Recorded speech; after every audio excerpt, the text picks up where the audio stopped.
السلام عليكم. النهاردة هنعمل مع بعض الفراخ المشوية في الفرن. وصفة سهلة جدا وطريقتها بسيطة ومفيهاش اي تعقيد، وكمان هقولكوا في الفيديو على شوية تريكات صغيرة هتطلع معانا الفراخ طرية وجوسي كده، ودي بجد هتبقى من احلى الطرق اللي ممكن تجربوها في الفراخ. فيلا بينا نبدأ ونشوف طريقتها ازاي. واول حاجة هنعملها ان احنا هنغسل الفراخ كويس جدا وهننقعها في مية فيها ملح وليمون 10 دقايق، وبعدين هنغسلها كويس ونصفيها من المية. وبالنسبة لحجم الفراخ فيفضل انها تكون وسط ومايلة انها تكون صغيرة، يعني كيلو وربع او كيلو ونص بتبقى مناسبة جدا للشوي. بعدين هنقسمها نصين بالشكل اللي انتوا شايفينه ده، وبعدين هبدأ افتح الفراخ بالسكينة عشان التتبيلة تدخل جواها وتديها طعم حلو. هفتح برضو النص التاني من الفرخة بنفس الطريقة،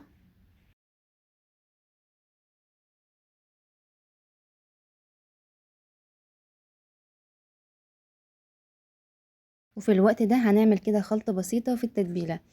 هنستخدم طماطمية واحدة وبصلة وسط هنقطعها وأربع خمس فصوص توم، هنحطهم في الكبة وهنفرمهم ناعم جدا.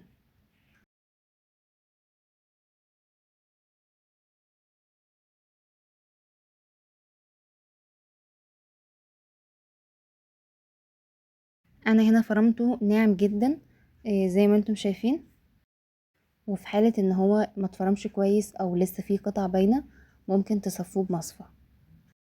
بعد كده هحط الخلطة دي عندي في طبق، وده الطبق اللي انا هتبل فيه الفراخ، وبعد كده هضيف عليها البهارات. معايا معلقة صغيرة بابريكا عادية وبابريكا مدخنة، معلقة صغيرة كاري ومعلقة صغيرة قرفة، ونص معلقة صغيرة فلفل اسود، ومعلقة صغيرة بهارات لحمة، ونص معلقة زعتر، ونص معلقة حبهان مطحون، ونص معلقة كزبرة ناشفة، ومعلقة ملح. وهنضيف عليهم معلقة كبيرة من الزبادي السادة اللي هو بدون اي اطعمة، ومعلقة كبيرة صلصة. ممكن تستخدموا الصلصة الجاهزة او صلصة انتوا عاملينها في البيت. هنضيف كمان معلقتين كبار من زيت الزيتون، وكمان معلقتين كبار خل.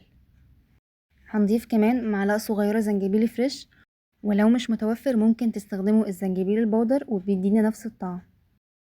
ودلوقتي هنقلب كل المكونات دي مع بعض كويس جدا لعند ما كلها تندمج وتبقى خليط واحد.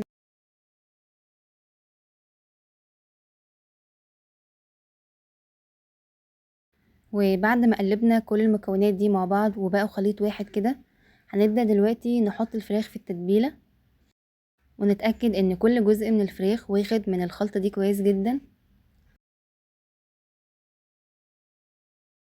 هنتبل برضو النص التاني من الفرخة بنفس الطريقة، هنتبلها كويس جدا ونجيب الخلطة دي عليها من كل ناحية. وبعد ما تبلنا الفراخ كويس جدا وتأكدنا ان التتبيلة وصلت لكل حتة فيها، هنغطيها بستريتش راب وهندخلها التلاجة، وهنسيبها في التتبيلة 4 5 ساعات. ويفضل انها تقعد ليلة كاملة، لانها كل ما قعدت اكتر في التتبيلة كل ما طعمها هيبقى احلى.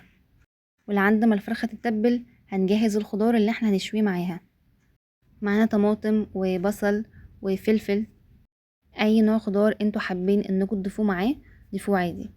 انا هنا قطعت الطماطم نصين. هنيجي بقى لمرحلة التسوية. هنجيب الصينية وهنرشها الاول برشة زيت عشان الفراخ ما تلزقش فيها، وهنضيف عندي الفراخ في الصينية، او ممكن تحطوا ورق فويل وده برضو بيساعد ان الفراخ ما تلزقش معانا في الصينية. وبالنسبة للخضار هنحطه في عيدان الشيش طاووق، بس قبل ما نستخدم العيدان دي لازم ننقعها في مية 10 دقايق او ربع ساعة عشان ما تتحرقش معانا في الفرن. والخضار اللي احنا ضفناه ده هيدي نكهة جميلة جدا للفراخ وهي في الفرن. والبصل بعد ما بيستوي حقيقي بيبقى طعمه حلو جدا. هنحطهم برضو مع الفراخ في نفس الصينية عشان يتشووا مع بعض وياخدوا من طعم التتبيلة.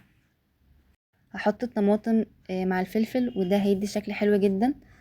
ممكن تستخدموا فلفل الوان او فلفل رومي، والاتنين حقيقي بيبقى طعمهم حلو جدا. هضيف كمان قرن فلفل حراق، وده لو بتحبوا الطعم يكون سبايسي شوية. وهرش على الفراخ من فوق رشة زيت بسيطة. وبالنسبة لصوص التتبيلة اللي كان فاضل معانا هاخد منه معلقة او معلقتين واحطهم عندي على الخضار، والباقي هحطه على الفراخ، وده طبعا بيدي للخضار طعم حلو جدا. بعد كده هندخل الصينية على فرن سخن درجة حرارته 200، وهنحطها في الرف اللي في النص عشان تستوي كويس. هنسيبها حوالي ساعة الا ربع، وهنبص عليها كل شوية. بعد ما الفراخ بدأت تتحمر وتاخد لون حلو، هدهنها بشوية من الصوص اللي نزل في الصينية وقت التسوية. الخطوة دي بتدي لمعة حلوة جدا للفراخ، وكمان بتخلي طعمها حلو قوي. وبعد ما دهنا الفراخ بالصوص اللي في الصينية، هندخلها الفرن تاني عشان تكمل تسوية. بعد ما الفراخ تستوي وتتحمر من فوق وتاخد لون ذهبي، هنطلعها من الفرن. هنقدمهم مع شوية خضرة وعليهم بصلة جوليان، حطينا عليهم شوية سماق وشوية ملح وقلبناهم كويس، وبعدين هنضيف عليهم طماطمايه مقطعينها. واول لما الفراخ تستوي وتتحمر من على الوش وتاخد لون حلو كده، هنطلعها على طول من الفرن. ريحتها كانت في المرحلة دي حلوة جدا، وشكلها ما شاء الله حلو قوي. وبعد كده هنبدأ نرص الفراخ عندي في الطبق اللي احنا جهزناه بالخضرة والبصل الجوليان والطماطم والسماق. وبجد دي من احلى الاكلات اللي ممكن تجربوها، طعمها بيبقى حلو جدا، وكمان طريقتها سهلة قوي، ما بتاخدش وقت كبير واحنا بنحضرها. وبعدين هنرص مع الفراخ الخضار المشوي اللي احنا عملناه، الفلفل والبصل والطماطم. شكلهم بيبقى حلو جدا، وكمان طعمهم بيبقى حلو. ممكن تقدموها مع رز بسمتي جنب سلطة خضراء او بطاطس متحمرة، او حتى عيش بلدي. اهم حاجة في الوصفة دي انها تاخد وقتها في التتبيلة، وهنسيبها تتبل كويس، وده اللي بيفرق جدا في طعمها. يعني كل ما سبتوها وقت اطول في التتبيلة، كل ما هتديكوا طعم احلى. جربوا الفراخ المشوية بنفس الطريقة دي، وان شاء الله هتعجبكم. وانا متأكدة انها تبقى وصفة اساسية عندكم وهتعملوها على طول، لانها وصفة سهلة وطريقتها بسيطة جدا وما فيهاش اي تعقيد، ولكن طعمها بيبقى حلو جدا.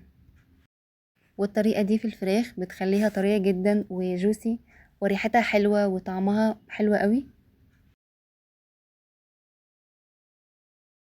شايفين بقى قد ايه الفرخة مستوية وطرية جدا، وبجد دي من اجمل الوصفات اللي ممكن تجربوها في الفراخ المشوية في الفرن.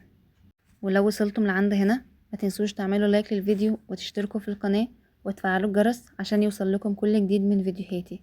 واشوفكم على خير في فيديو جاي.